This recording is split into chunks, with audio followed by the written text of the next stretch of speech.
The United Nations Secretary-General is demanding Israel leave Syrian territory, accusing it of continuing to violate international law after it moved troops and tanks across the border and launched hundreds of airstrikes into Syria. Middle East correspondent Matthew Doran reports from Majdal Shams near the Syrian border. Just a couple of streets over is the fence line between the Israeli-occupied Golan Heights and what was observed for many decades as the Syrian buffer zone within Syrian territory, an area that the Israeli Defence Forces moved into just hours after the fall of the Assad regime, and an area where they continue to operate up until now, a fortnight after those events.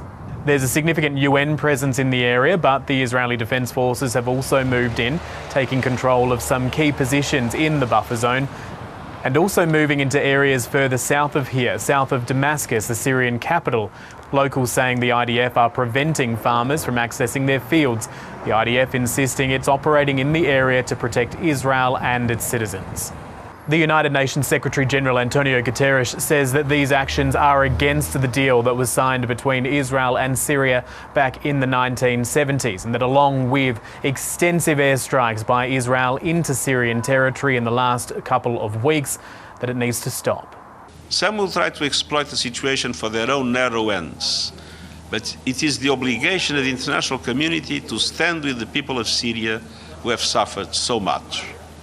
Syria's future must be shaped by its people, for its people, with the support of all of us. Let me be clear, there should be no military forces in the area of separation other than UN peacekeepers, period. One of the Assad regime's key backers, and indeed President Bashar al-Assad's now protector, given he is in Russia, having been granted asylum there, is the Russian President Vladimir Putin. And he has criticised Israel for moving into Syrian territory. Comments which obviously need to be taken with a fairly healthy dose of salt, given Russia's adherence to international law, but which are timely nonetheless. The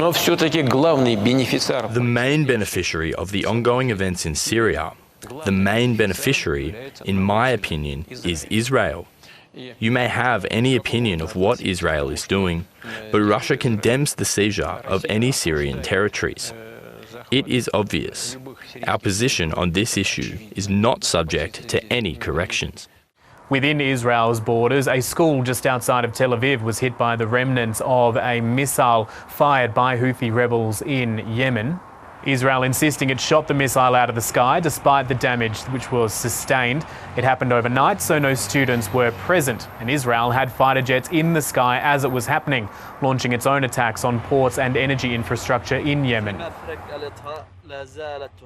Hamas, Hezbollah and the Assad regime in Syria, the Houthis are almost the last one of Iran's axis of evil.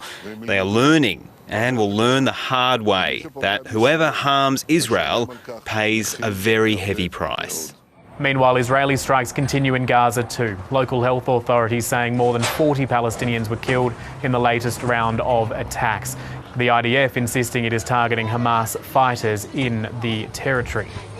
Israel continuing to fight wars on multiple fronts, even as the prospect of a ceasefire and hostage deal in Gaza appears to be imminent.